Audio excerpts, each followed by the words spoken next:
너 이거 끝나면 윤진의 신혼집 좀 다녀와. 시어머니는 사과를 씹으며 아무렇지 않게 말했습니다. 제 손에는 방금 갈아낸 시아버님 기저귀 냄새가 그대로 배어 있었습니다. 사흘째 잠도 못 자고 코피까지 흘리며 병수발을 들던 제게 시어머니는 또 말했습니다.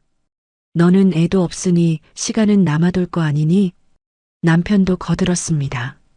우리 동생 바쁜데 네가 좀 해주면 되잖아. 그 순간 제 안에서 20해 동안 눌려있던 무언가가 끊어졌습니다. 저는 젖은 앞치마를 벗어 던지며 조용히 말했습니다. 어머니, 나 더 이상 이 집 구석 며느리 안 할랍니다. 그 한마디가 김씨 집안을 무너뜨릴 시작이 될 줄 그들은 아직 몰랐습니다. 이야기 시작 전 저희 채널을 구독해 주시면 오늘 하루 큰 행운이 가득하시길 빌겠습니다. 오늘의 사연 시작합니다. 코를 찌르는 매캐한 악취가 시부모님 안방을 가득 채우고 있었고 저는 마스크도 없이 한쪽 손등으로 코끝을 슬쩍 가린 채 시아버님이 누워 계신 요 옆에 무릎을 꿇고 앉아 있었습니다. 한 손으로는 시아버님의 마른 다리 한쪽을 받쳐들고 다른 한 손으로는 묵직한 기저귀의 옆구리 테이프를 한 장 한 장 조심스럽게 뜯어내는데 누렇게 들러붙은 변이 시아버님의 허벅지 안쪽까지 두껍게 번져 있어서 물수건 한 장으로는 닦여지지가 않았습니다. 손목에 감아둔 보호대 위로 파스가 2겹이나 덧붙어 있었는데도 어른의 다리를 들어 올릴 때마다 어깨와 손목에서 찌릿한 통증이 번개처럼 솟구쳐 올라가 절로 미간에 구겨졌습니다. 아버님, 조금만 참으세요. 제가 금방 깨끗하게 해드릴게요. 저는 시아버님의 흐릿한 눈동자를 들여다보며 떨리는 목소리로 부드럽게 속삭였지만 시아버님은 알아듣지 못하는지 입을 해 벌린 채 천장만 멍하니 바라보고 계셨습니다. 아버님, 한 번만 더 힘주세요. 그래야 제가 옆으로 돌려드릴 수 있어요. 저는 시아버님의 어깨 밑으로 한 손을 깊숙이 밀어넣어 몸을 살짝 옆으로 눕히고는 새 기저귀를 펼쳐 엉덩이 밑에 깔아드릴 자리부터 매만졌습니다. 지난 사흘간 저는 단 한 번도 제대로 자리에 누워본 적이 없었고 새벽 무렵에는 쌍코피까지 터져 화장지로 콧구멍을 틀어막은 채 시아버님의 미움을 끓여드렸습니다. 손가락 마디마디가 얼얼하고 시야가 빙글빙글 도는데도 저는 한 번도 손을 멈출 수가 없었습니다. 그때 안방 문이 벌컥 열리는 소리가 나더니 시어머님 장미숙이 한 손에 깎다만 사과 한 조각을 들고 들어와 인상부터 와락 구겨버렸습니다. 아이고, 이게 무슨 냄새야. 미영아, 너 일을 어떻게 했길래 방을 아주 똥밭으로 만들어놨어. 장미숙이 들고 있던 사과 조각을 우물우물 씹으면서 핏대선 두 눈으로 바닥에 떨어진 손톱만 한 변 자국 하나를 손가락 끝으로 가리키며 삿대질을 했습니다. 어머니, 죄송해요. 지금 바로 닦을게요. 바로는 무슨 바로야. 애초에 안 흘리게 해야지. 너는 머리를 장식으로 달고 다니니. 제가 말을 채 끝맺기도 전에 장미숙은 발끝으로 제 무릎을 툭 치며 혀를 끌끌 찼습니다. 우리 아들이 너 같은 거 데려와서 먹이고 재웠으면 똥기저귀 하나는 군소리 없이 갈아야지. 내 친정 엄마였어도 이렇게 굼떴겠니? 더 조심할게요. 죄송해요, 어머니. 조심은 무슨 조심. 입만 살아서 죄송하다, 죄송하다. 진심이면 방꼴이 이 모양이겠니? 어이구, 내 팔자야. 저는 입술 안쪽을 꽉 깨물며 물수건을 다시 적셔 바닥에 변 자국을 닦아내고는 손가락 끝이 미세하게 떨려오는 것을 들키지 않으려고 일부러 고개를 푹 숙여버렸습니다.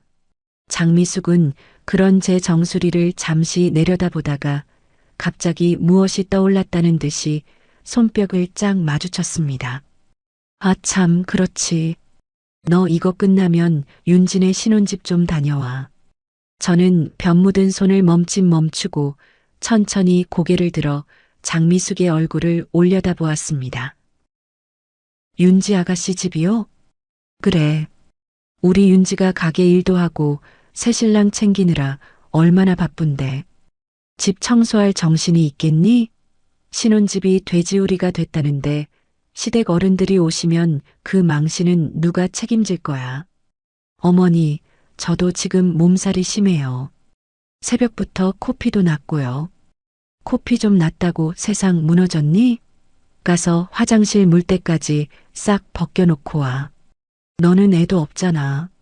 시간은 남아돌 거 아니니. 애도 없으니까.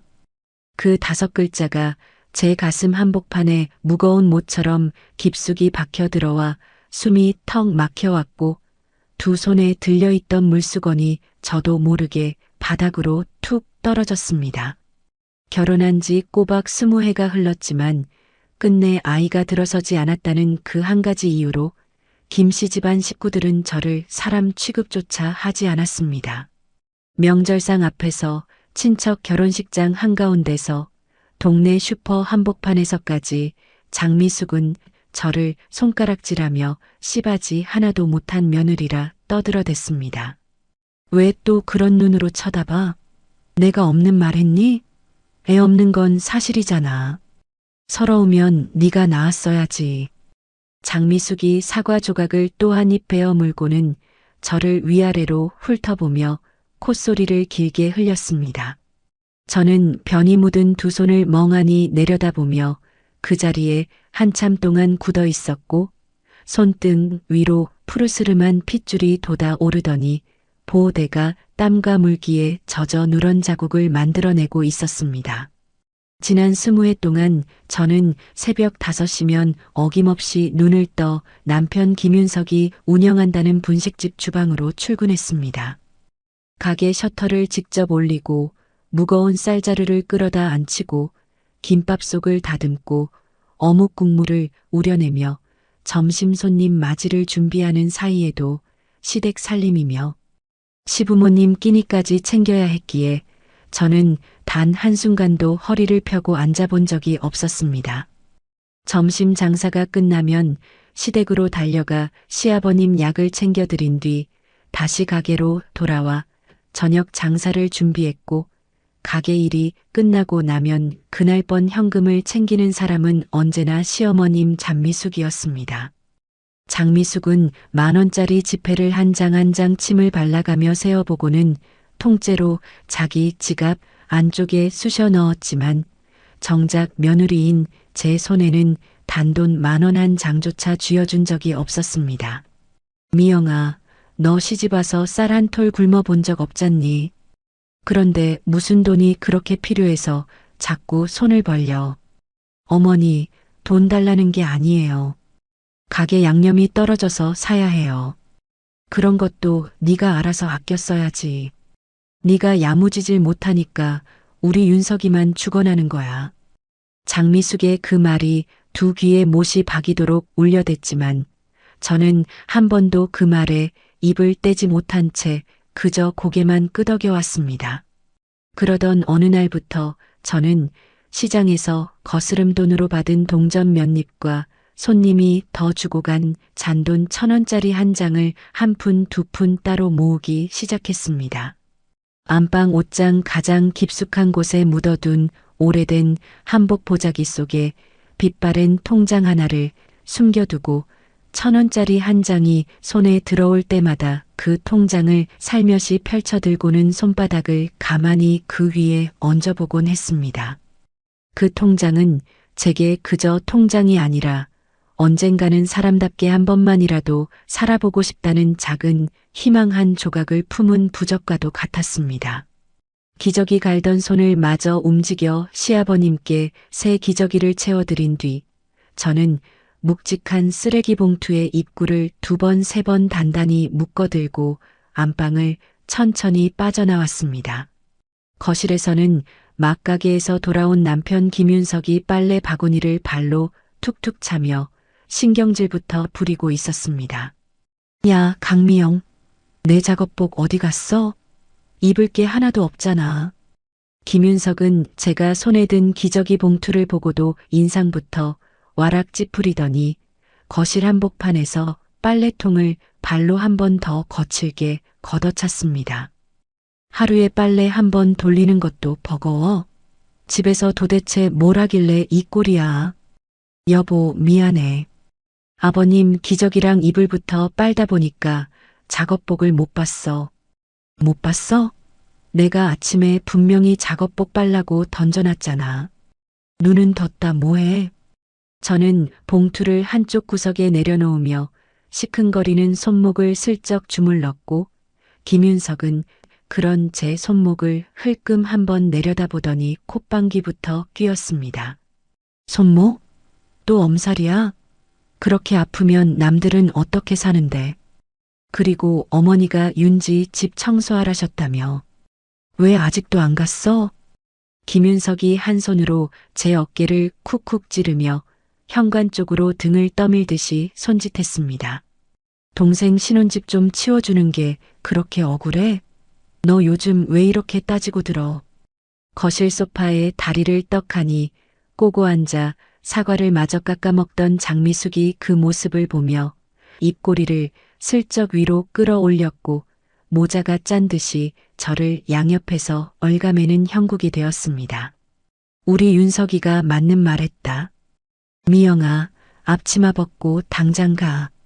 윤지가 너 기다리다 지치겠다. 알겠습니다, 어머니. 이번까지만요. 저는 한 손으로 시아버님이 누워 계신 안방 문틀을 가만히 짚고 섰습니다.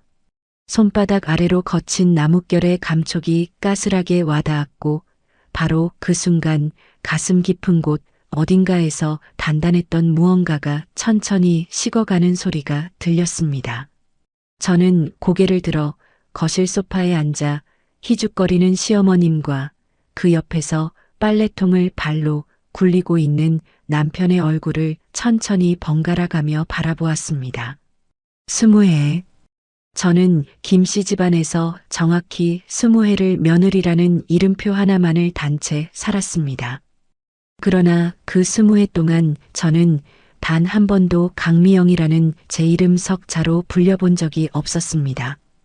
제 두 눈동자 속에서 그동안 가까스로 흔들리던 미약한 온기가 차갑게 가라앉기 시작했습니다.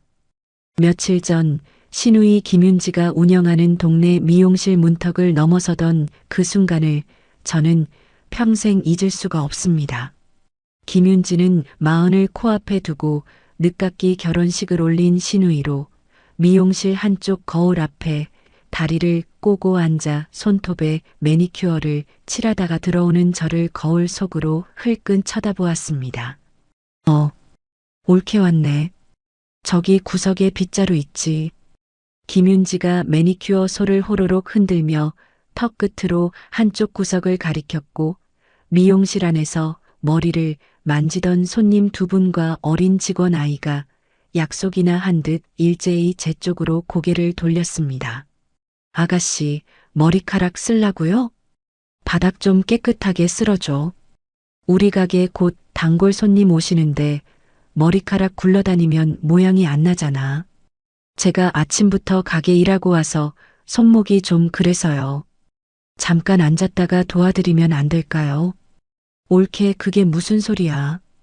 시누이가 부르면 와서 거들어주는 게 도리지. 친정에선 그런 거 안 가르쳤어. 김윤지가 거울 속에서 저와 눈도 마주치지 않은 채 매니큐어 칠하던 손에 입김만 호 하고 불어댔습니다. 저는 어깨에 둘러매고 갔던 낡은 가방을 한쪽 의자 모서리에 가만히 내려놓고 구석에 세워둔 빗자루를 두 손으로 끌어쥐었습니다. 손목에 감아둔 보호대가 빗자루 자루에 닿을 때마다 욱신거리는 통증이 팔꿈치까지 타고 올라왔는데도 저는 이를 악물고 바닥에 떨어진 머리카락을 한 올 한 올 쓸어 모았습니다. 아, 그리고 올게. 저기 안쪽에 수건도 좀 빨아줘. 어제 손님들이 막 써대서 깨끗한 게 한 장도 없거든. 네, 아가씨. 응. 그리고 다 끝나면 오늘 우리 신혼집 좀 들러서 거기 화장실도 좀 봐줘. 우리 신랑이 더러운 거 진짜 못 참는 사람이거든. 김윤지가 매니큐어 마지막 손가락에 마무리 칠을 하면서 너무도 자연스럽게 말을 늘어놓는데 어린 직원 아이가 옆에서 작은 목소리로 소곤거리는 소리가 제 귓등을 스쳐 지나갔습니다.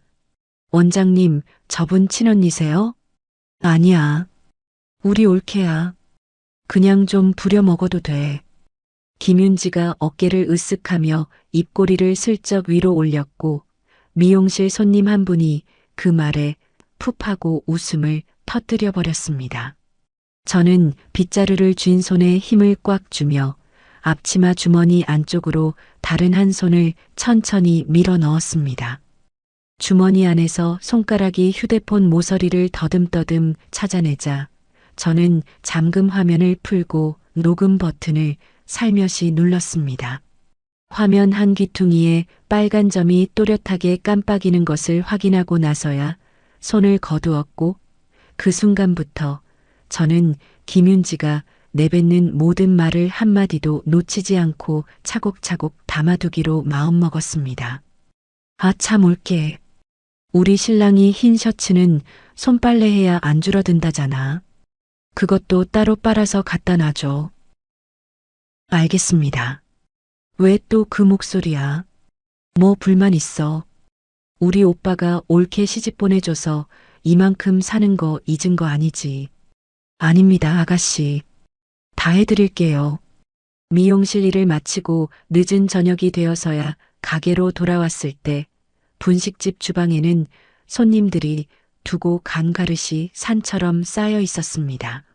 앞치마를 다시 두르고 막 설거지를 시작하려는데 남편 김윤석이 가게 안쪽에서 휴대폰을 들고 큰 소리로 떠들고 있었습니다. 그래 임마. 지금 바로 갈게. 자리 좀 잡아놔. 여보, 어디가? 동창들이랑 한잔하기로 했어. 오늘 마감은 네가 좀 해. 여보, 나 오늘 종일 서 있었더니 다리에 감각이 하나도 없어. 같이 하면 안 될까? 미용실 가서 머리카락 좀 쓸어준 게 그게 뭐 그렇게 힘든 일이라고 그래. 가게 안 닫고 뭐 하고 있어? 여보, 그래도 셔터가 무거워서. 누가 너 셔터 무거운 거 모른대. 그동안도 잘만 내렸으면서 오늘따라 왜 이래. 김윤석이 가방을 어깨에 둘러매며 가게 뒷문 쪽으로 휘적휘적 빠져나가 버렸고 저는 뜨거운 물에 두 손을 담근 채 그 뒷모습을 가만히 바라보기만 했습니다. 가게 마감 시간이 한참 지난 깊은 밤이 되어서야 저는 무거운 셔터를 양손으로 끌어내렸고 셔터 손잡이가 손목 보호대를 누르며 미끄러질 때마다 등줄기에 식은 땀이 흥건히 배어 나왔습니다. 집으로 돌아와 옷을 갈아입을 새도 없이 거실 한쪽 구석방에 등을 붙이고 누웠는데 채 10분도 지나지 않아 안방에서 시아버님의 부르는 소리가 들려왔습니다. 네 아버님 갑니다. 저는 풀린 무릎을 손으로 두드려가며 안방으로 들어갔고 시아버님은 또 한 번 변을 본 듯 이불 위에까지 누런 자국을 묻혀두고 계셨습니다. 바깥 거실에서는 어느새 들어와 잠든 김윤석이 코를 골고 있었고 시어머님 장미숙의 방문은 굳게 닫혀 있었습니다. 저는 새벽 3시가 다 되어가는 시계를 흘끗 한번 올려다보고는 두 손으로 시아버님의 마른 다리를 다시 들어 올렸습니다. 며칠 뒤 저녁이었습니다. 거실 한복판에 두꺼운 비닐봉투에 담긴 보쌈과 족발이 푸짐하게 펼쳐졌고 김윤석과 장미숙은 그 앞에 마주 앉아 김이 모락모락 나는 고기를 한 점씩 입에 집어넣고 있었습니다. 엄마, 이거 진짜 부드럽다, 그치? 윤지도 이거 좋아하는데 같이 못 먹어서 아쉽네. 그러게. 윤지 시집 가더니 같이 외식할 일이 줄어서 어떡하니. 다음에 꼭 부르자. 저는 부엌 구석에 등을 돌리고 서서 시아버님 죽이 눌어붙지 않도록 나무 주걱으로 천천히 휘젓고 있었습니다. 조리대 한켠에는 점심에 먹다 남긴 식은 밥 한 공기와 김치 한 보시기가 덩그러니 놓여 있었지만 거실에서는 단 한 명도 저를 부르지 않았습니다. 저는 시아버님 죽을 다 끓이고 나서야 식은 밥 위에 뜨거운 물 한 컵을 부어 후루룩 마시는 것으로 그날 저녁을 대신했습니다. 그 다음날 동네 슈퍼 앞 평상이었습니다. 장미숙은 동네 할머니 서너 분 사이에 끼어 앉아 부채를 살랑살랑 흔들며 큰 소리로 자랑을 늘어놓고 있었습니다. 우리 윤석이가 분식집에서 돈을 얼마나 잘 버는지 우리 며느리가 호강이 늘어졌어요. 아이고, 미영이 시집 잘 갔지 뭐. 호강은 무슨 호강? 손가락 하나 까딱 안 해도 사람을 사다 쓰는데 그저 팔자가 늘어져서 큰일이지. 장미숙이 누런이를 드러내며 호탕하게 웃어댔고 평상에 앉아있던 할머니들도 입을 가리며 따라 웃었습니다. 저는 마침 시아버님 약을 사러 슈퍼에 들어가다가 그 소리를 그대로 듣고 말았고 두 다리가 평상 앞에서 한참 동안 굳어 떨어지지 않았습니다. 그날 밤이었습니다. 저는 시아버님 약 봉투를 챙겨 안방으로 들어가려다가 거실 너머 시어머님 방에서 흘러나오는 통화 목소리에 발걸음을 우뚝 멈추어 버렸습니다. 윤서가 잘 들어라. 가게 건물이랑 통장에 든 돈 그거 다 윤지 앞으로 돌려놓을 거다. 엄마 그건 좀 그렇지 않아. 미영이가 알면. 미영이가 뭘 알아? 알면 또 어쩔 건데. 어차피 자식 하나 못 낳은 며느리가 무슨 권리가 있다고 그래. 근데 엄마 가게는 그래도 미영이가 같이 일군 거잖아. 같이 일구긴 뭘 같이 일구. 내 아버지 돈으로 시작한 가게에 며느리가 숟가락 하나 얹은 거지. 우리 윤지가 결혼해서 살림 늘려야 하는데 그게 다 우리 윤지 거 아니냐? 그건 그렇긴 한데. 잔말 말고 내일 가게 명의부터 슬쩍 옮겨놓자. 미영이한테는 아무것도 모르게 해. 저는 시어머님 방문에 등을 가만히 붙인 채 떨리는 손으로 앞치마 주머니에서 휴대폰을 꺼냈습니다. 잠금 화면을 풀고 녹음 버튼을 누르는 손가락 끝이 후들후들 떨려 화면을 두 번이나 잘못 짚었지만 결국 빨간 점이 또렷하게 깜빡이는 것을 확인하고는 숨소리마저 죽인 채 모자의 통화를 처음부터 끝까지 빠짐없이 담아냈습니다. 다음 날 새벽 저는 평소보다 1시간이나 일찍 집을 나섰습니다. 시청 앞 등기소 문이 열리기를 기다려 분식집 건물의 등기부등본을 한 부 떼어들었고 종이를 받아 든 두 손이 잘게 떨려 글자가 흔들려 보였습니다.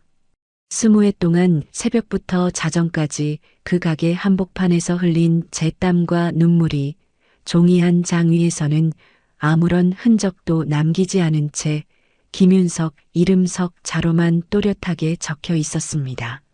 저는 등기부등본을 가방 안쪽 깊숙이 접어넣고 미용실 갑질 녹음과 모자, 통화 녹음이 고스란히 담긴 휴대폰을 한 손에 꽉 쥐어보았습니다. 20해를 며느리로 살았는데 종이 한 장에는 제 이름이 단 한 글자도 적혀 있지 않았습니다. 가슴 안쪽에서 가까스로 버티고 있던 마지막 인내의 끈이 그 순간 소리도 없이 툭 끊어졌습니다.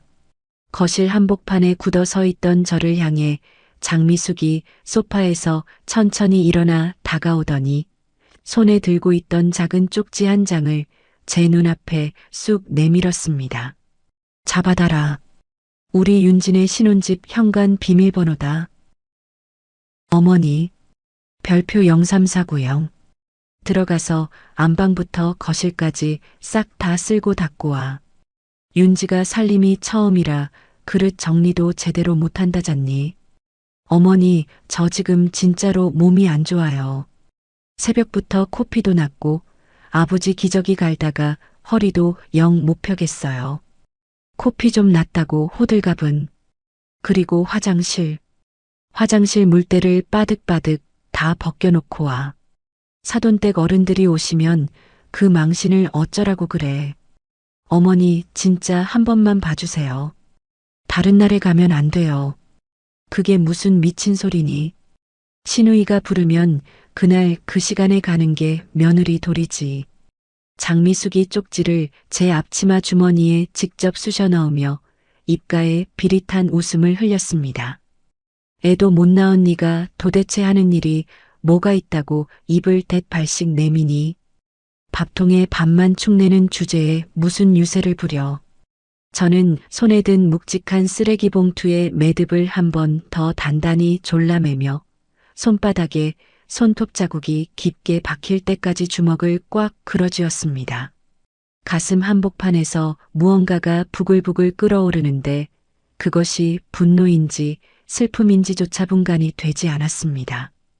그 순간 현관문이 거칠게 열리는 소리와 함께 막가게에서 돌아온 김윤석이 거실 안으로 성큼 들어섰습니다. 김윤석은 신발을 한쪽씩 걷어차듯이 벗어 던지고는 거실 한복판에 굳어 선 저와 장미숙의 얼굴을 번갈아 보더니 미간부터 와락 구겼습니다. 또 뭐야? 무슨 일인데 어머니 얼굴이 또 저래.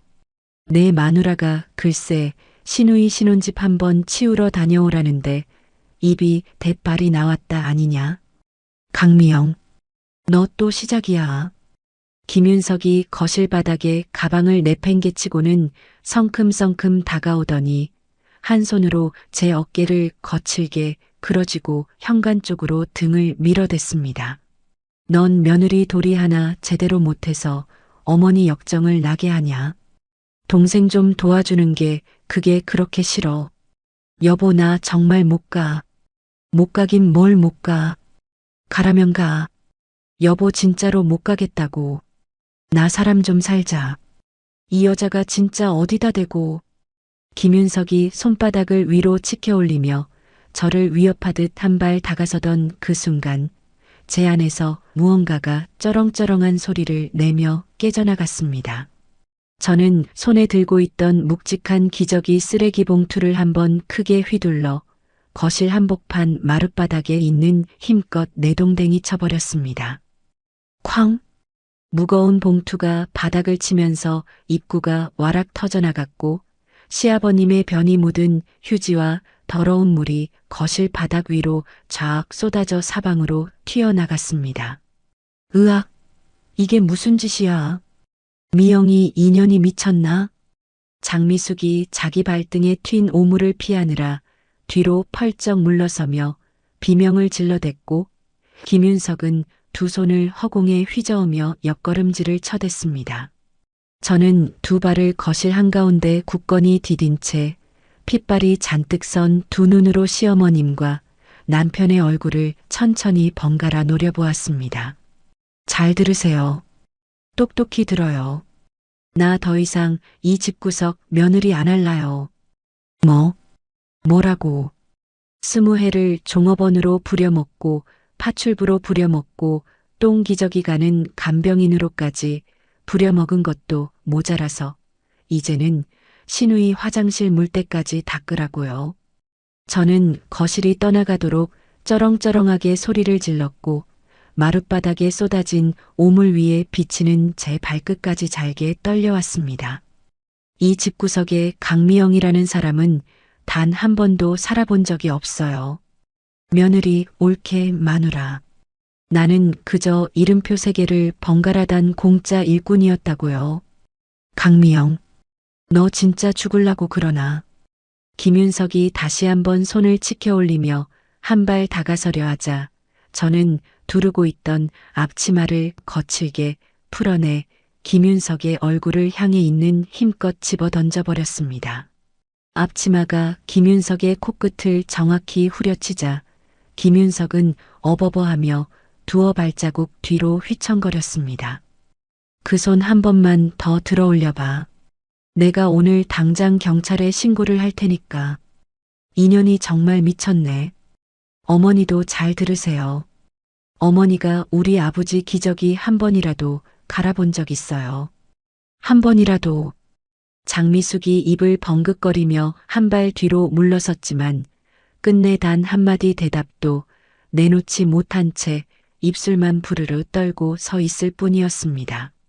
저는 두 사람의 얼굴은 더 이상 쳐다보지도 않은 채 거실을 가로질러 옷장이 있는 작은 방 안으로 성큼성큼 걸어 들어갔습니다.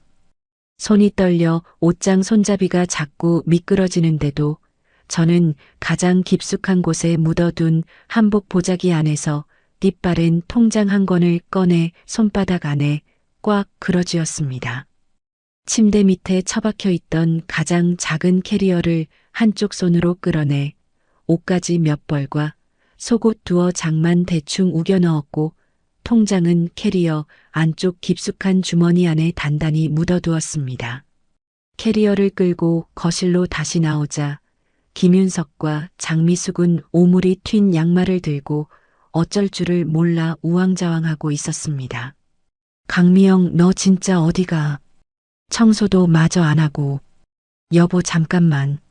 잠깐 얘기 좀 해. 할 얘기 없어. 다음부터는 변호사 통해서 봐.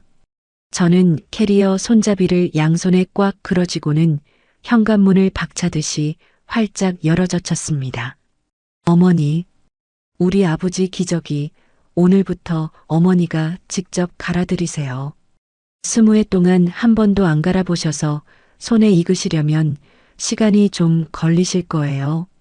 미영아, 너 진짜 이러는 거 아니야. 미영아. 강미영. 야, 강미영. 너 한 발만 더 나가봐. 저는 두 사람의 외침을 한 귀로 흘려보내며 단 한 번도 뒤를 돌아보지 않은 채 캐리어 바퀴 소리를 또각또각 울리며 빌라 계단을 천천히 내려갔습니다. 현관문이 등 뒤에서 쾅 하고 닫히는 둔탁한 소리가 들리자 그제야 가슴 한복판에 막혀있던 무언가가 쑥 빠져나가며 두 다리에 힘이 풀려버렸습니다. 거실에 덩그러니 남겨진 김윤석과 장미숙은 한참 동안 입을 벌리고 서로의 얼굴만 멀뚱히 쳐다보았습니다. 어머니, 쟤 진짜 나갔어. 내버려둬라. 평생 집안일밖에 할 줄 모르는 무능한 게 어딜 가서 며칠이나 버티겠니? 하긴 그렇지. 돈도 없고 갈 데도 없을 텐데. 며칠 굶다 보면 제 발로 기어들어와서 잘못했다고 빌게 돼 있어. 두고 봐라. 장미숙이 발끝에 묻은 오물을 휴지로 툭툭 닦아내며 코웃음을 길게 흘렸고 김윤석도 어이가 없다는 듯 마른 입꼬리를 비틀어 올렸습니다. 그러나 두 사람의 등 뒤로는 거실 바닥에 쏟아진 시아버님의 병과 더러운 휴지가 그대로 펼쳐져 있었고 그것을 치워야 할 사람의 자리가 처음으로 텅 비어 있었습니다. 빌라 골목 어기 모퉁이를 돌아 나오던 저는 큰 길가 낡은 간판에 모텔 불이 깜빡이는 것을 발견하고 그 안으로 캐리어를 끌고 들어갔습니다. 프런트 너머에 앉아있던 늙은 주인 아주머니가 졸린 눈으로 저를 한번 흘끔 올려다보더니 별다른 말 없이 열쇠 하나를 내밀었습니다. 하룻밤 얼마예요? 4만 원이요. 안쪽으로 들어가서 왼쪽 세 번째 방. 네, 감사합니다. 저는 지폐 4장을 카운터 위에 가지런히 올려놓고 캐리어를 끌고 안쪽 좁은 복도로 들어갔습니다. 방문을 열자 곰팡내가 코를 찔러왔지만 그 안에는 저를 부르는 사람도 닦으라는 사람도 가라는 사람도 없었습니다. 저는 캐리어를 한쪽에 세워두고 좁은 침대 모서리에 그대로 풀썩 주저앉았습니다. 손목 보호대를 풀어내자 누렇게 변색된 살같이 드러났는데 그 위에 두 손을 가만히 올려놓고 한참 동안 멍하니 천장만 올려다보았습니다. 20해 만이었습니다. 누구의 부름도 누구의 호통도 들리지 않는 그 고요한 밤이 20해 만이었습니다. 다음 날 아침이 밝아오자 저는 휴대폰으로 미리 찾아둔 법률구조공단의 위치를 확인하고 곧장 그 건물로 향했습니다. 접수 창구에 앉아 무료 상담 신청서를 적어 넣는 동안 가방 안에서 종이 봉투 하나를 꺼내 무릎 위에 가만히 올려놓았습니다. 봉투 안에는 그동안 모아둔 정형외과 진단서 몇 장과 신경안정제 약 봉투, 등기부등본, 그리고 두 종류의 녹음 파일이 담긴 작은 메모리 카드가 들어 있었습니다. 상담실 안에서 만난 변호사는 40대 중반쯤 되어 보이는 차분한 여자였습니다. 저는 떨리는 목소리로 20해 동안 분식집과 시댁에서 어떻게 살아왔는지를 더듬더듬 풀어놓았고, 변호사는 종이에 한 줄 한 줄 받아 적으며 천천히 고개를 끄덕였습니다. 강미영님, 지금 가장 먼저 결정하셔야 할 부분이 있습니다. 네, 말씀하세요. 이대로 그냥 헤어지실 건지 아니면 그동안 일하신 몫을 정당하게 받아내실 건지요. 받아내고 싶습니다. 한 푼이라도 다 받아내고 싶어요. 그러면 이혼만 신청하는 게 아니라 재산을 나누는 절차도 같이 가야 합니다. 가게 건물이 시아버님 명의가 아니라 남편분 명의로 되어 있다고 하셨죠? 네. 어제 등기부등본을 떼어왔어요. 그러면 그 가게 건물이랑 부부명의 통장에 들어있는 돈, 이게 다 같이 나눌 수 있는 재산이 됩니다. 시어머님이 따로 가지고 있는 재산은 못 건드리지만 가게 건물이랑 가게 돈은 두 분이 함께 일군 거니까요. 그럼 지금 당장 뭐부터 해야 돼요? 변호사가 안경을 한번 축혀 올리고는 펜 끝으로 종이 위를 콕콕 짚었습니다. 우선 가게 건물이랑 통장이 다른 사람한테 넘어가지 못하게 묶어두는 절차부터 진행할 겁니다. 어머님이 따님 앞으로 빼돌리려고 하셨다는 통화 녹음, 그것이 결정적인 증거가 됩니다. 네. 그 녹음이랑 등기부등본 다 가져왔어요. 잘하셨어요. 이거 가지고 오늘 안으로 신청서 접수하겠습니다. 빠르면 일주일 안에 결과가 나올 거예요. 저는 변호사 앞에서 두 손을 무릎 위에 가지런히 모은 채 20해 만에 처음으로 누군가 제 편이 되어주는 따뜻한 기운을 느꼈습니다. 같은 시각 남편 김윤석은 분식집 문을 열고 들어가 산더미처럼 쌓인 식자재와 손질되지 않은 채소 더미를 보고 있었습니다. 김윤석이 휴대폰을 들어 제 번호를 눌렀지만 저는 모텔 침대에 앉아 진동하는 화면을 한번 흘끗 보고는 화면을 뒤집어 버렸습니다. 강미영, 야, 이거 안 받을 거야. 이 시간까지 어디서 뭐하고 있는 거냐? 음성 메시지에서 김윤석의 거친 목소리가 새어나왔지만 저는 그 소리를 한번 듣고는 그대로 삭제 버튼을 눌러버렸습니다. 부재중 전화는 그날 하루에만 30통이 넘게 쌓였고 저는 그 모든 알림을 한 번에 무음으로 돌려놓고는 다시 변호사와 통화를 이어갔습니다. 오후가 되자 김윤석은 동네 게시판에 파트타임 직원을 구한다는 종이를 황급히 붙였습니다. 새벽 5시부터 자정까지 일하고 월급은 깎겠다는 조건을 보고 들어오는 사람이 단 한 명도 없었습니다. 이거 뭐 이상한 가게 아니에요? 시급은 또 왜 이렇게 낮아요? 지원한다며 잠깐 들렀던 한 청년이 김윤석의 얼굴을 한번 훑어보고는 그대로 가게 문을 박차고 나가버렸습니다.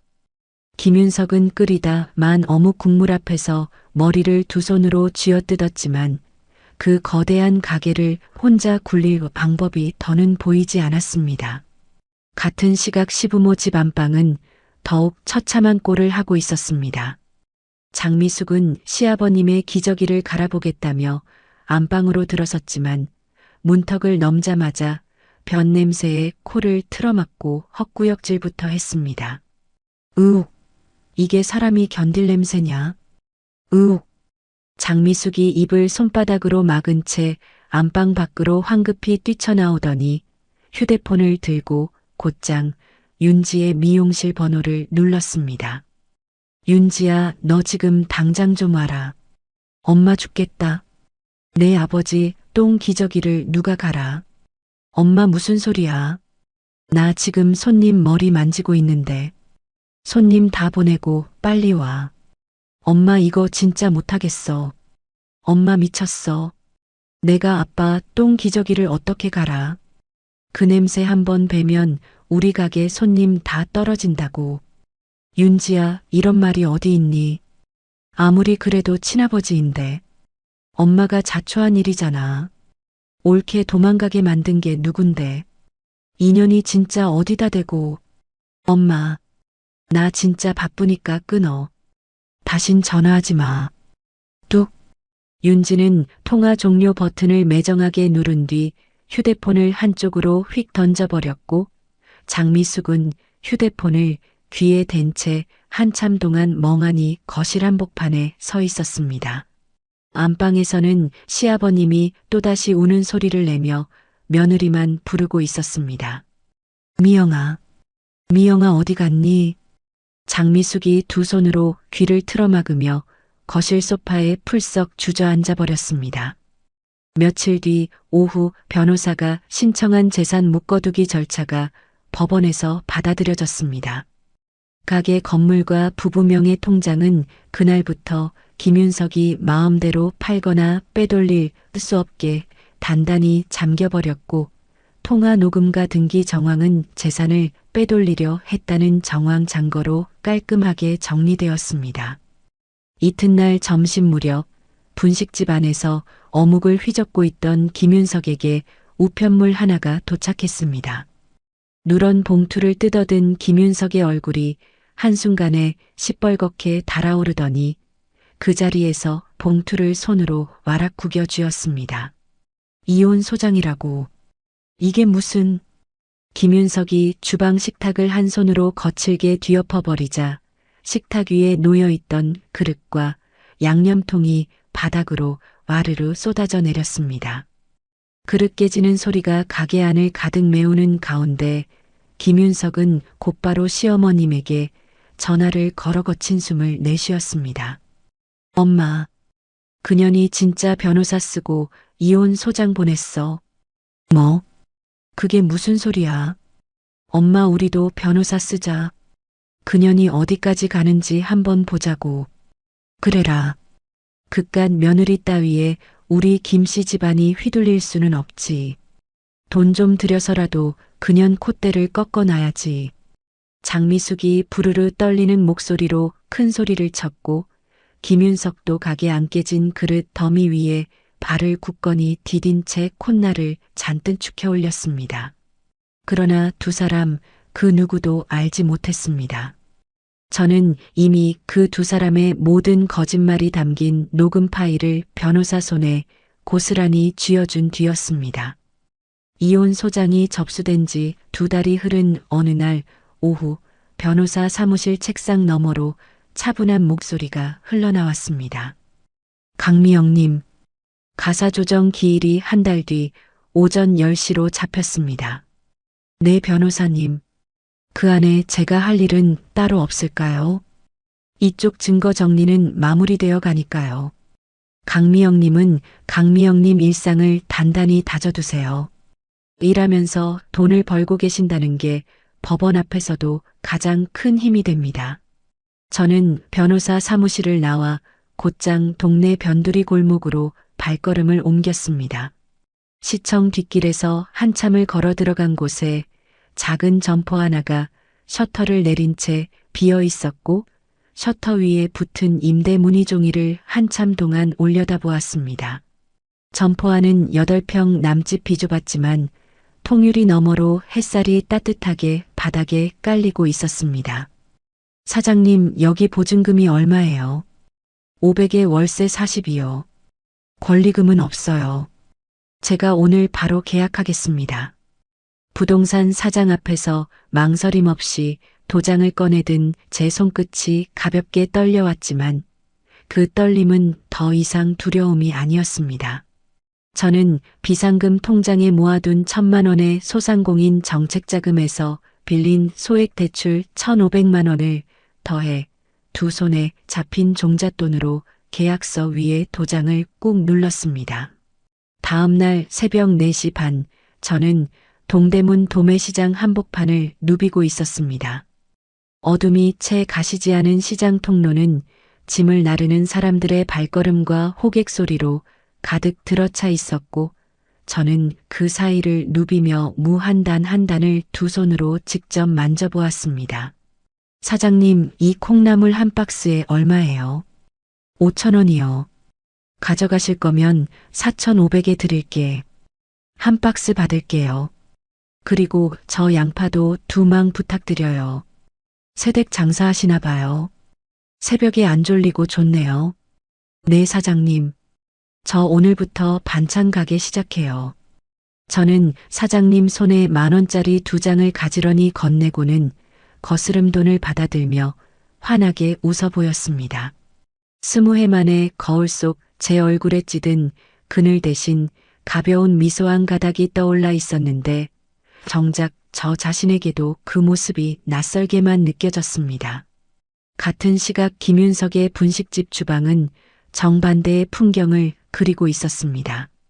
새벽 늦게까지 술을 마시고 들어온 김윤석이 부어오른 얼굴로 튀김솥 앞에 서 있었지만 손이 마음대로 움직이지 않아 기름 온도가 시뻘겋게 뜨거워져 버렸습니다.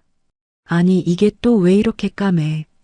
김윤석이 새카맣게 탄 오징어 튀김한 덩어리를 집게로 들어 올리며 거친 욕설을 내뱉었지만 그 옆에 새로 들어선 손님 2사람이 그 모습을 보고는 그대로 발길을 돌려가게를 나가버렸습니다. 사장님, 여기 김밥 2줄 포장이요. 네, 잠시만 기다리세요. 김윤석이 김밥을 마는 손이 자꾸 미끄러져 김밥이 가운데서 두 동강 나버렸고 옆구리에 든 시금치가 줄줄 새어나왔습니다. 손님 아주머니가 그 김밥을 한 입 베어 물고는 얼굴을 와락 구겼습니다. 사장님, 이거 맛이 왜 이래요? 예전 김밥이 아닌데. 이 김밥이 왜요? 똑같은 김밥인데. 새댁 사장님이 만들던 김밥은 이런 맛이 아니었어요. 환불해 주세요. 환불은 무슨 환불이에요? 손님 그냥 가세요. 아니 이게 어디서 짜증이야. 다신 안 와. 단골 손님 서너 사람이 환불을 요구하며 가게를 박차고 나가 버리자 점심 매출은 그 전달의 반토막으로 뚝 떨어져 버렸습니다. 시부모 집의 사정은 더욱 처참한 꼴로 굴러떨어지고 있었습니다. 며칠째 기저귀를 제대로 갈지 못한 시아버님은 사타구니에 시뻘건 발진이 돋아 올라 밤새 고래고래 고함을 질러댔습니다. 아이고 아이고 아파 죽겠어. 누가 좀 와보소. 장미숙은 두 손으로 귀를 틀어막은 채 침대 위에 엎드려 있었지만 시아버님의 고함 소리는 벽을 뚫고 머리통 안까지 박혀 들어왔습니다. 사흘째 한숨도 자지 못한 장미숙의 얼굴에는 거뭇한 그늘이 짙게 깔렸고 다리에 힘이 풀려 화장실을 갈 때도 벽을 짚어야만 했습니다.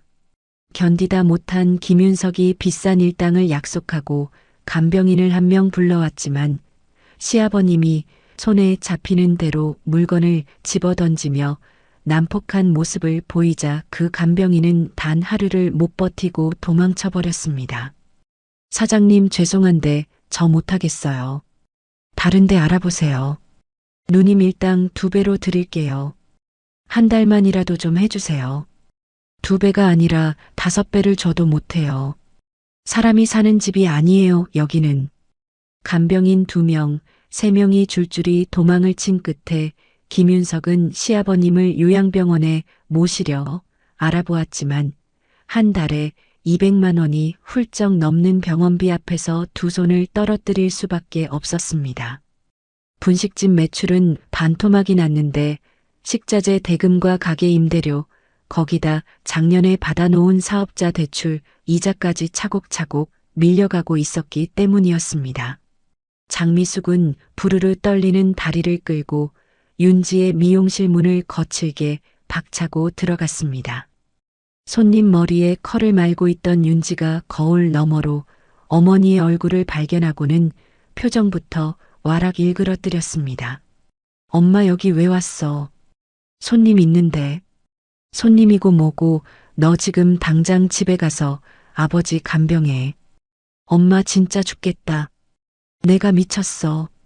신혼인 내가 거기서 똥 기저귀를 갈게. 이년아, 그래도 친아버지 아니냐? 엄마, 그게 엄마 입에서 나올 소리야. 옳게 도망가게 만든 게 누군데 이제 와서 나한테 책임 떠넘겨. 이년이 진짜. 장미숙이 들고 있던 가방을 윤지의 어깨에 휘둘렀고 윤지가 칼을 말던 도구를 손에서 떨어뜨리며 어머니를 향해 거칠게 밀쳐냈습니다. 거울 앞에 앉아있던 손님 아주머니가 비명을 지르며 자리에서 일어나 미용실 밖으로 도망쳐 나갔습니다. 이 미친 인간들아. 손님 다 떨어지겠다 진짜. 내년 때문에 우리 집안이 이 꼴이 났어. 엄마 같은 엄마는 키워줘도 시원찮을 판에 이제 와서 효도 타령이야. 모녀가 미용실 한복판에서 서로의 머리채를 부여잡고 뒹구는 사이 미용실 안은 컬 도구가 굴러다니고 머리카락이 흩날리는 난장판이 되어버렸습니다. 같은 시각 변두리 골목 한켠에서 저의 반찬 가게는 정반대로 환하게 불을 켜고 있었습니다. 가게 문을 연 지 한 달 남짓 입소문이 동네에 퍼지면서 매일 오전 11시면 통유리 앞에 동네 아주머니들이 줄을 늘어섰습니다. 새댁 사장님, 그 멸치볶음 2통만 줘봐요. 오늘 시금치나물 진짜 부드럽네. 한 통 더 줘요. 여기는 조미료 안 넣어서 그런가 손주 줘도 안심이 돼서 좋아요. 감사합니다, 어머니. 시금치 진짜 좋은 거 사다 무친 거예요. 저는 손님들이 내미는 그릇과 봉투에 반찬을 가지런히 담아드리며 환하게 웃었고 오후 3시가 되기도 전에 진열대 위 반찬통이 모두 텅 비어버렸습니다. 가게 마감 시간이 지난 늦은 저녁, 저는 가게 안작은 책상 위에 그날 번 돈을 가지런히 펼쳐놓았습니다. 10,000원짜리 지폐와 5,000원짜리 지폐가 차곡차곡 쌓여가는 가운데 저는 한 장 한 장 손가락 끝으로 가만히 만져보았습니다. 20해 동안 단 한 번도 제 손으로 만져본 적이 없는 오로지 강미영의 돈이었습니다. 지폐 위에 떨어진 눈물 한 방울을 옷소매로 살며시 닦아내며 저는 한참 동안 그 자리에서 어깨를 들썩였습니다. 가게 문을 연 지 석 달이 흐른 어느 오전, 가사조정 기일이 잡힌 가정법원 안에는 차가운 공기가 가만히 내려앉아 있었습니다. 복도 끝 조정실의 문틈 사이로 새어나오는 형광등 불빛이 대리석 바닥 위에 길게 누워 있었고 저는 변호사를 따라 그 빛을 한 발 한 발 가만히 밟으며 걸어 들어갔습니다. 조정실 안에 들어선 김윤석과 시어머님 장미숙은 자기네 변호사를 뒤에 세운 채 처음부터 끝까지 적반하장으로 일관했습니다. 판사님, 우리 며느리가 가출해서 가게 살림이 다 무너졌어요. 가출한 며느리한테 무슨 돈을 나눠줍니까? 우리 어머니 말씀이 맞습니다. 저 사람이 신경안정제 먹는 거 그게 다 정신이 이상해서 그런 거지. 내가 뭘 잘못했다고 그래요. 조정위원이 안경 너머로 두 사람을 한참 동안 차분히 바라보다가 길게 한숨을 내쉬었지만 김윤석은 가게 통장이며 건물 등기가 모두 자기 것이라며 끝까지 말꼬리를 잡고 늘어졌습니다. 저는 변호사 옆 의자에 두 손을 무릎 위에 가지런히 모으고 앉아 책상 위에 놓인 누런 봉투 한 장을 손가락 끝으로 가만히 어루만져 보았습니다. 그 봉투 안에는 시어머님과 남편이 재산을 빼돌리려 모의했던 통화 녹음과 미용실에서 윤지가 저를 부려먹던 그 모든 말이 단 한마디도 빠짐없이 담겨 있었습니다. 저는 그 봉투를 한 손으로 살며시 누르며 20해 동안 꾹꾹 눌러두었던 모든 모욕이 이제는 종이 한 장 한 장으로 단단하게 굳어 있다는 사실에 가슴 한복판이 묵직하게 차오르는 것을 느꼈습니다. 강미영님 측은 오늘 조정안을 받아들이시겠습니까? 받아들일 수 없습니다. 정식 재판으로 가겠습니다. 네, 알겠습니다. 그러면 오늘 조정은 결렬된 것으로 정리하겠습니다. 조정위원의 단호한 한마디에 김윤석의 얼굴이 한순간에 시뻘겋게 달아오르며 두 눈동자가 좌우로 빠르게 흔들렸고 옆에 앉아있던 장미숙은 다리를 부르르 떨며 입술을 깨물다가 결국 자기네 변호사의 어깨를 손등으로 툭 두드렸습니다. 변호사는 두 사람을 향해 어색하게 고개를 흔들 뿐 그 어떤 변명도 내놓지 못한 채 서류를 챙기기에 바빴습니다.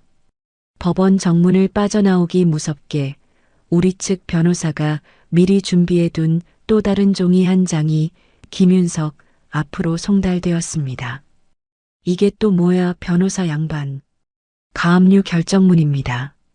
가게 건물이랑 부부명의 통장은 오늘부터 마음대로 처분하실 수 없습니다. 가압류라니. 이게 도대체 어떻게 되는 거야? 김윤석이 종이를 양손으로 와락 구겨 쥐었지만 그 종이 한 장이 의미하는 무게는 김윤석의 손아귀에 그대로 잡혀버렸습니다.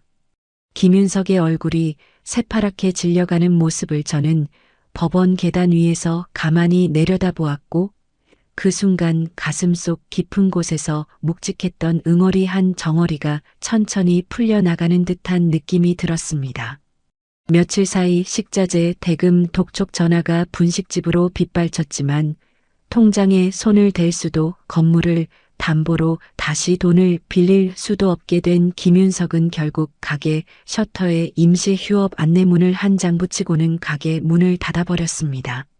20회 동안 새벽 5시면 어김없이 셔터가 올라가던 그 가게가 며느리 한 사람이 떠난 지 5달 만에 셔터를 영영 내려버린 셈이었습니다. 시부모 집 안방에서는 며칠째 기저귀를 갈지 못한 시아버님의 방에서 시큼한 썩은 내가 진동하며 거실 벽지에까지 누런 얼룩이 베어들었습니다. 시아버님의 사타구니 발찌는 더욱 짓물러 살같이 벌겋게 벗겨졌고 시아버님은 가느다란 목소리로 며느리만 부르고 있었습니다. 미영아, 미영아 어디 갔니? 너 어디 갔니? 거실 소파 위에는 두툼한 이불을 머리끝까지 뒤집어 쓴 김윤석이 잠을 자는 척 웅크리고 있었습니다. 김윤석은 손수건을 코에 단단히 두른 채 한 손으로 휴대폰만 만지작거리며 안방 쪽으로는 단 한 발자국도 다가가지 않은 채 이불 끝자락만 자꾸 다리 사이로 끌어당겼습니다. 야, 김윤석, 너 거기서 자빠져 있을 거야. 장미숙이 거실로 들어서며 김윤석의 등을 발끝으로 툭 걷어찼고 김윤석은 이불 속에서 더 깊이 몸을 웅크리며 입을 비중 내밀고 짜증 섞인 목소리를 내뱉었습니다. 엄마 좀 그만해. 엄마 갑질만 안 했어도 이 사단이 안 났잖아. 이놈이 어디다 대고 큰 소리야. 맞잖아. 미용실로 신혼집으로 사람을 그렇게 부려먹는데 어느 천하장사가 안 도망가. 그래도 네가 가장이면 내 마누라 단속을 했어야지. 단속은 무슨 단속이야. 엄마가 만날 똥 기저귀 갈라고 시키니까 도망간 거지. 내가 시켰니? 미영이 그년이 알아서 한 거지. 엄마, 그게 말이 돼. 모자가 거실 한복판에서 서로 삿대질을 하며 큰 소리를 쳐댔고 안방에서는 시아버님의 가느다란 신음소리가 끊임없이 흘러나오는데도 두 사람은 단 한 번도 그 소리에 귀를 기울이지 않았습니다. 장미숙은 두 손을 허리에 척 얹은 채 거실 한복판을 빙빙 돌았고 김윤석은 이불을 다리 사이에 끼운 채 소파 위에서 두 발만 동동 굴렀습니다. 그 순간 현관문 비밀번호를 누르고 들어선 윤지가 그 광경을 보고는 그대로 현관 앞에 굳어 서버렸습니다.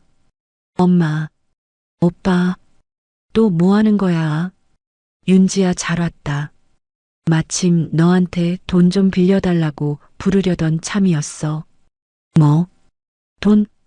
가게 임대료가 2달 밀렸어. 1,000만 원만 좀 융통해줘봐. 오빠 미쳤어?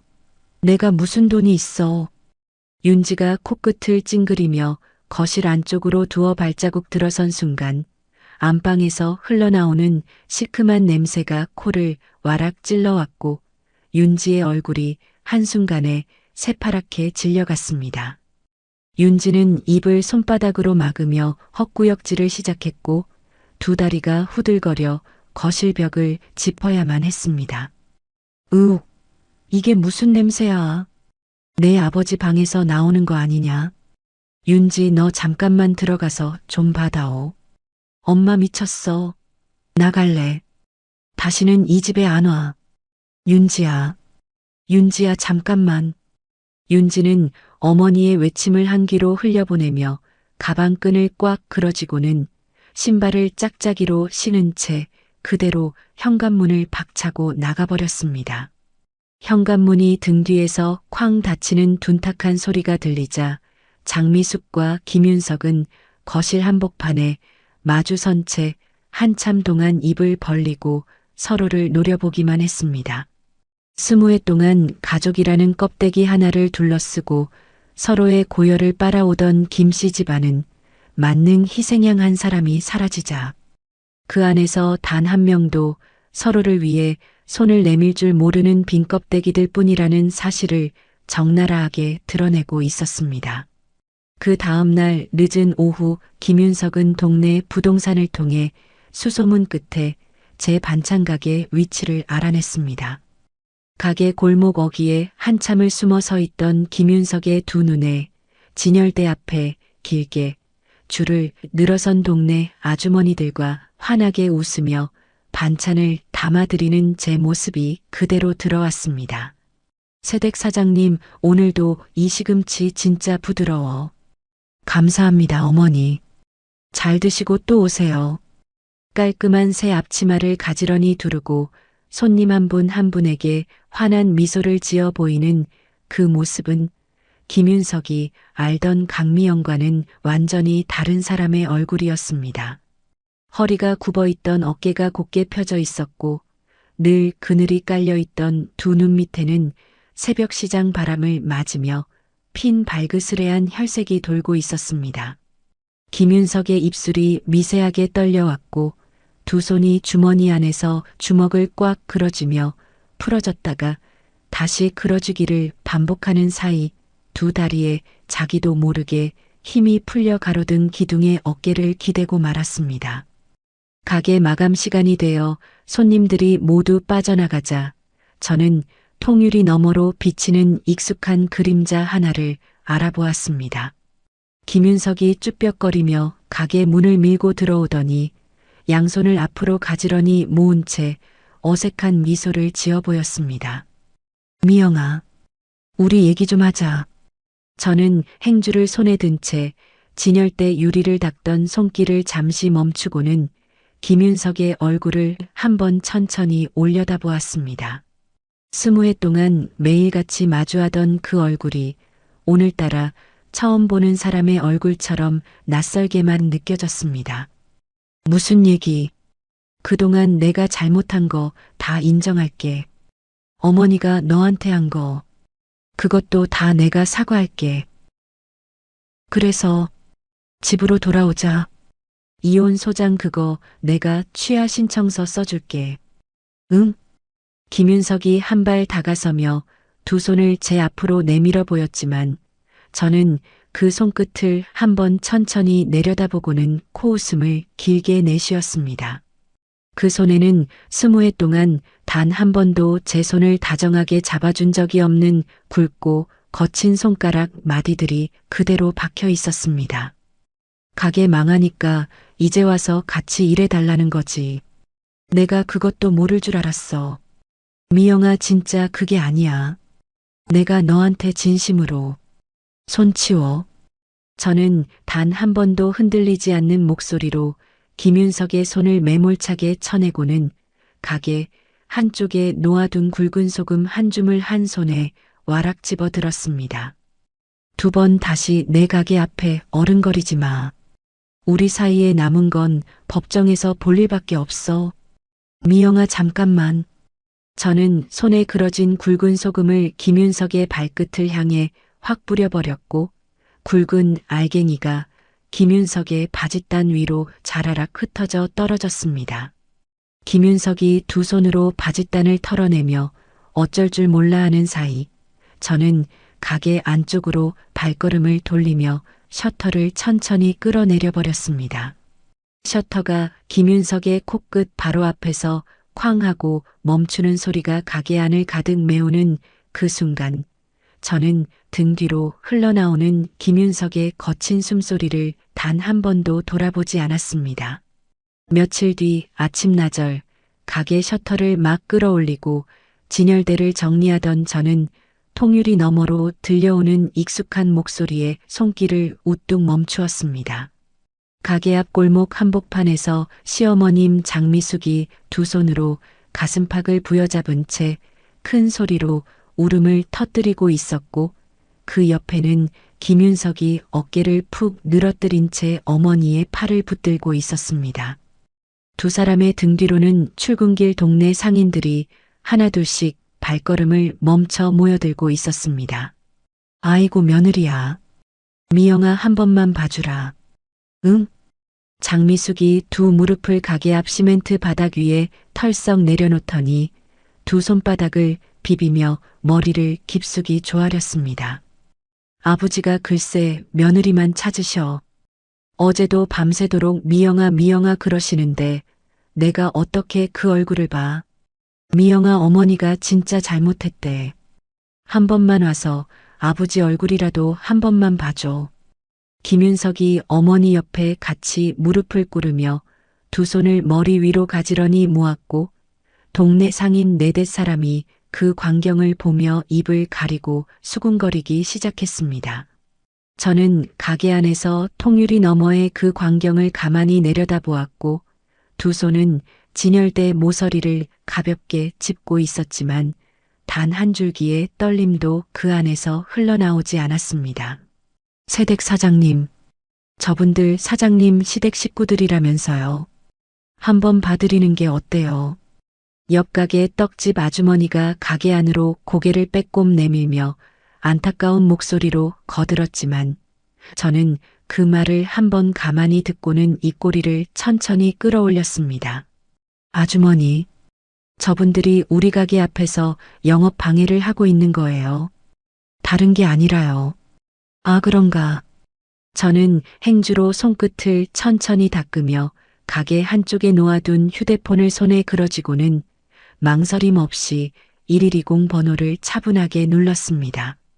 여기 가게 앞에서 누가 영업 방해를 하고 있어요. 출동 좀 부탁드릴게요. 주소는 영광 반찬이고요. 미영아, 너 진짜 신고하는 거야. 미영아 어머니 좀 봐라. 어머니.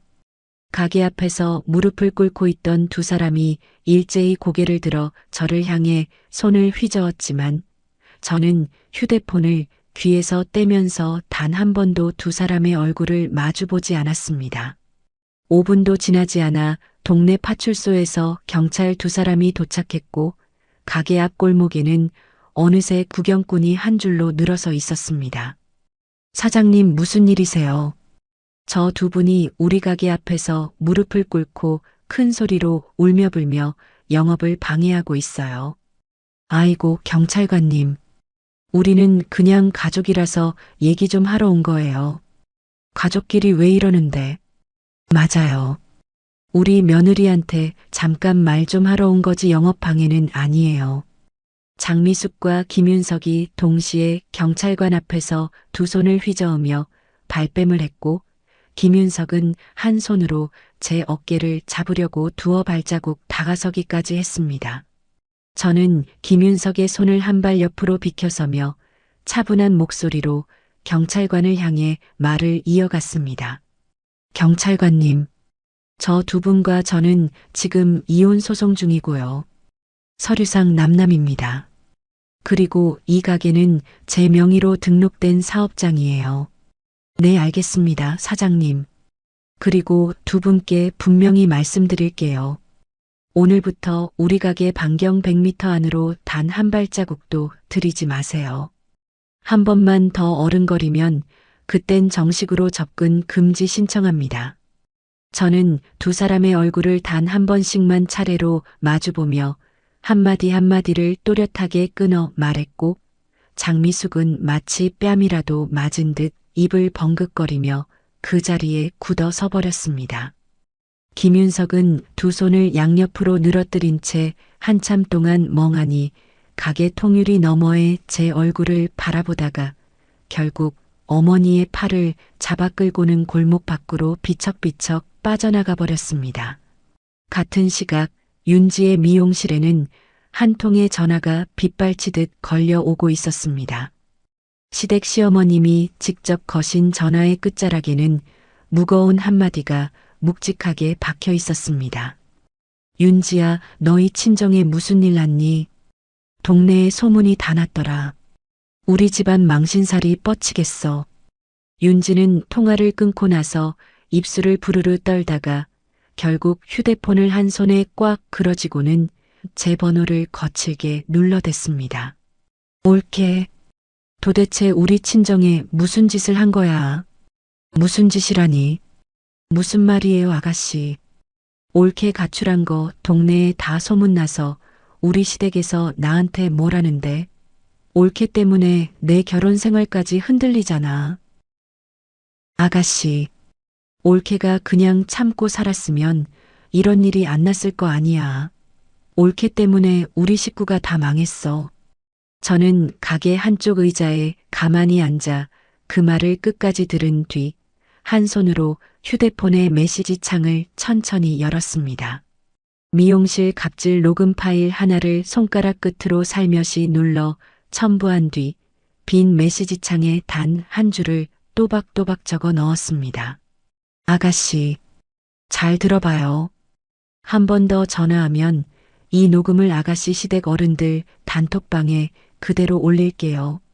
전송 버튼을 누른 지 채 1분도 지나지 않아 휴대폰 너머에서 윤지의 헐떡이는 숨소리가 그대로 흘러나왔습니다. 올케 잠깐만. 이거 진짜 보낸 거야? 한 번 더 연락하면 그땐 진짜 올릴 거예요. 저는 단 한마디 더 보태지 않고 통화 종료 버튼을 가만히 눌렀고 휴대폰 화면이 까맣게 꺼지는 그 순간 가슴 한복판에 묵직하게 자리하던 옛 상처 한 조각이 조용히 떨어져 나가는 듯한 기분이 들었습니다. 며칠 뒤 정식 재판의 첫 변론 기일이 잡힌 가정법원 안, 저는 변호사를 따라 차분한 발걸음으로 법정 안에 들어섰습니다. 김윤석과 장미숙은 자기네 변호사 옆에 나란히 앉아 있었지만 두 사람의 얼굴은 며칠 사이 한층 더 푸석푸석하게 메말라 있었습니다. 법정 안의 형광등 불빛이 그 두 사람의 새파란 입술 위에 차갑게 내려앉아 있었고 저는 변호사 옆자리에 두 손을 무릎 위에 가지런히 모은 채 가만히 앉았습니다. 강미영 측 변호인, 추가 증거가 있습니까? 네, 판사님. 피고 측이 원고 몰래 가게 건물과 부부명의 통장을 신우이 앞으로 빼돌리려 모의한 통화 녹음이 있습니다. 그리고 미용실에서 신우이가 원고를 부려먹던 음성 녹음도 함께 제출하겠습니다. 판사가 변호사가 내민 메모리 카드를 받아들어 옆에 가지런히 놓는 순간 김윤석의 등 뒤에서 자기네 변호사의 어깨가 푹 떨어져 내렸습니다.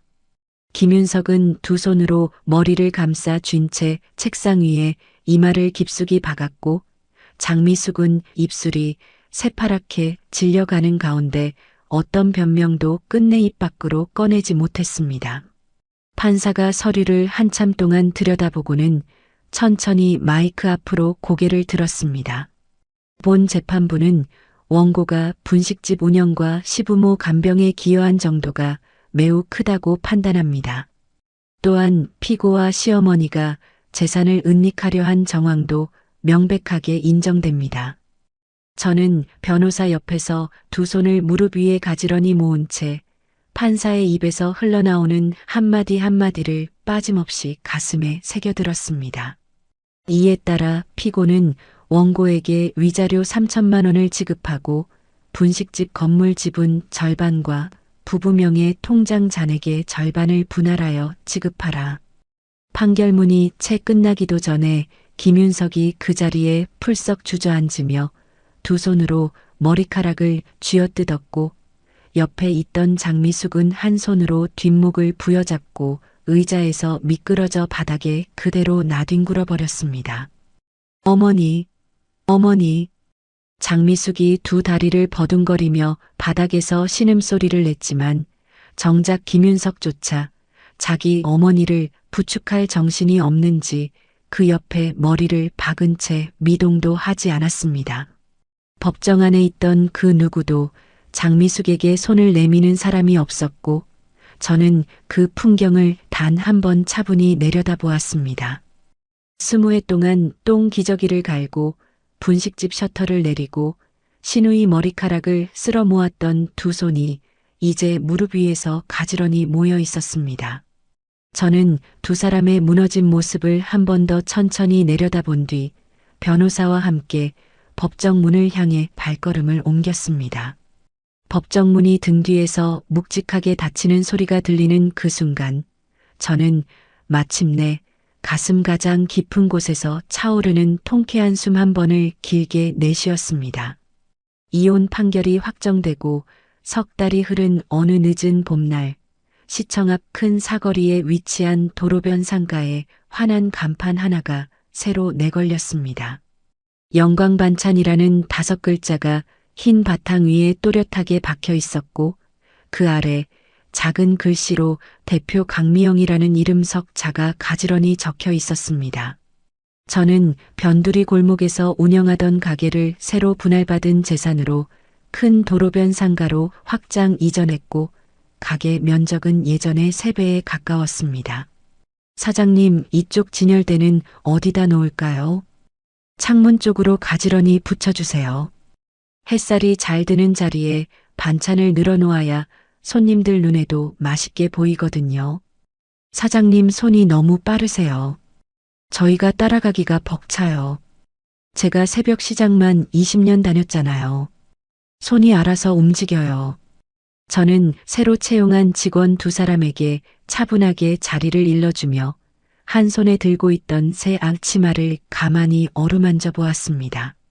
앞치마 가슴팍에는 영광반찬 대표 강미영이라는 글자가 또렷하게 수놓아져 있었고 손끝으로 그 실밥을 한번 천천히 따라가 보는데 그 작은 진동에 가슴 한복판이 묵직하게 차오르는 것이 느껴졌습니다.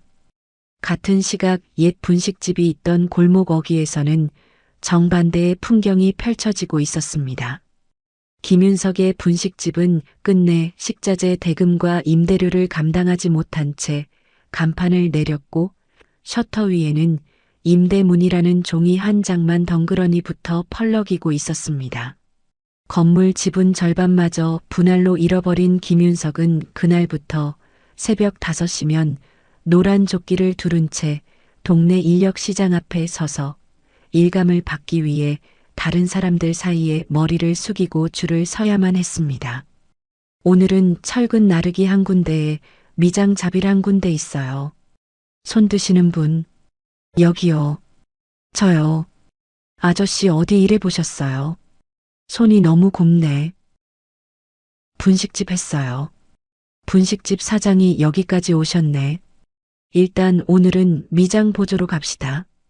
김윤석이 두 손에 묻은 흙먼지를 옷자락에 슥슥 닦으며 인력시장 봉고차에 어색하게 올라타는 사이 시부모 집 안방에서는 또 다른 풍경이 벌어지고 있었습니다.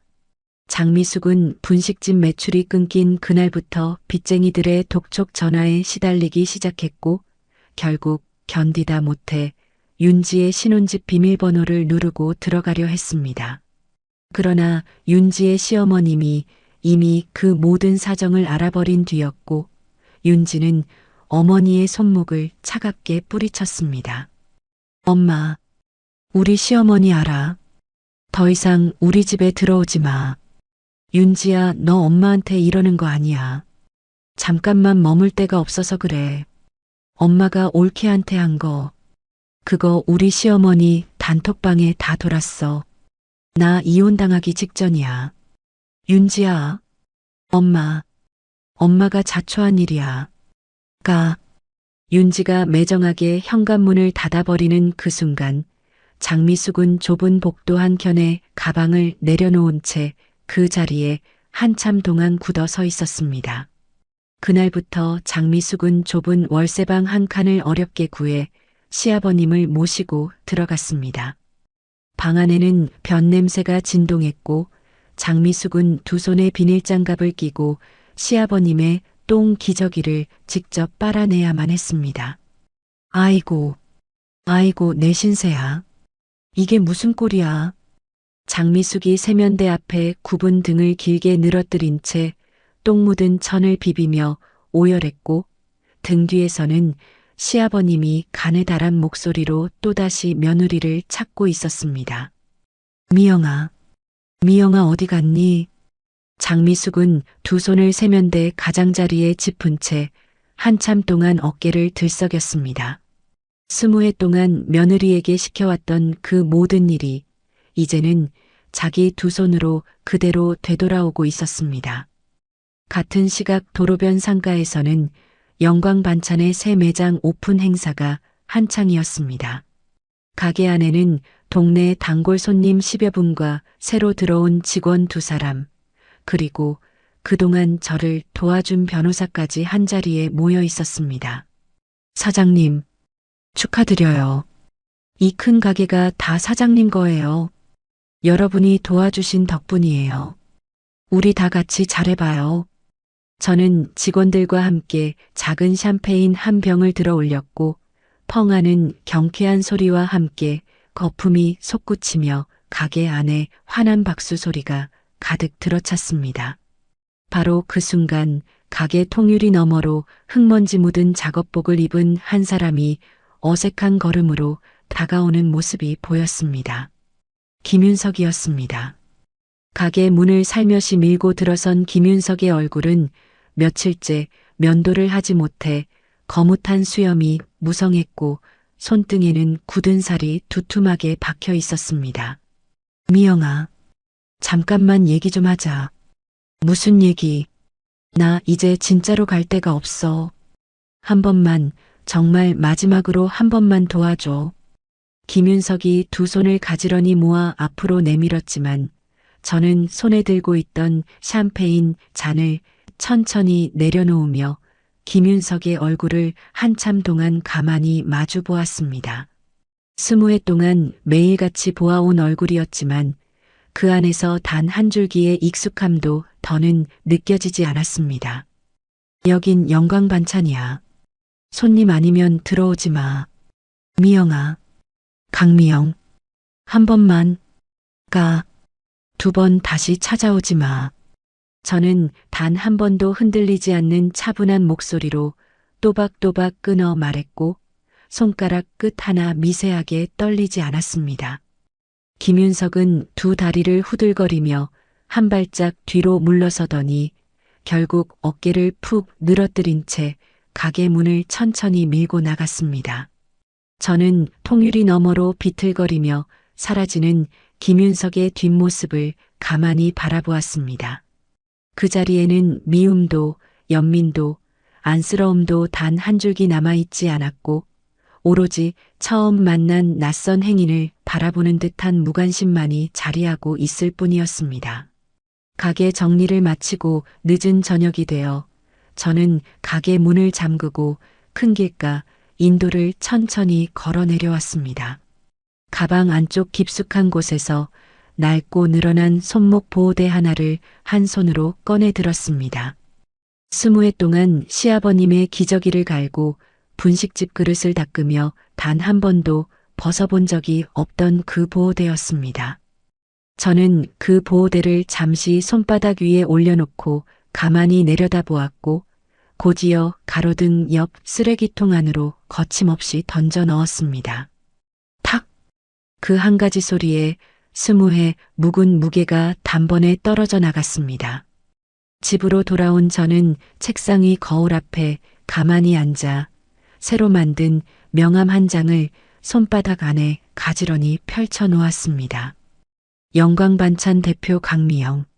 며느리도 올케도 마누라도 아닌 그저 강미영이라는 이름 석자가 또렷하게 박혀 있었습니다.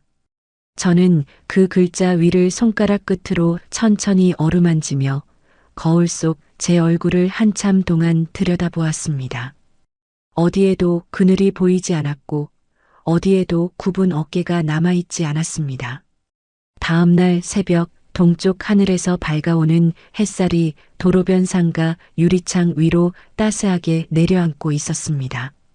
저는 가게 앞에 서서 두 손을 셔터 손잡이에 가지런히 올리고는 어깨를 활짝 펴며 셔터를 힘차게 끌어올렸습니다. 드르륵. 20회 동안 누군가가 시켜서 올렸던 그 셔터가 아니라 강미영의 가게를 열기 위해 스스로 끌어올리는 셔터였습니다. 저는 가게 앞에 가지런히 펼쳐진 진열대를 천천히 둘러보며 손바닥 안에 든 새 앞치마를 가슴에 가만히 둘러보았습니다. 가슴팍에 수놓아진 강미영이라는 이름 위로 아침 햇살이 따스하게 내려앉았고 저는 그 따스함을 한참 동안 두 손바닥 안에 머금어 보았습니다. 평생 저를 올가매던 무거운 사슬은 이제 그 어디에도 남아있지 않았습니다. 오직 강미영의 두 손과 강미영의 두 발과 강미영의 이름 석자만이 그 자리에 또렷하게 남아있을 뿐이었습니다. 저는 가게 문턱을 가볍게 넘어 들어가며 그 어느 때보다 환한 미소를 천천히 지어 보였습니다.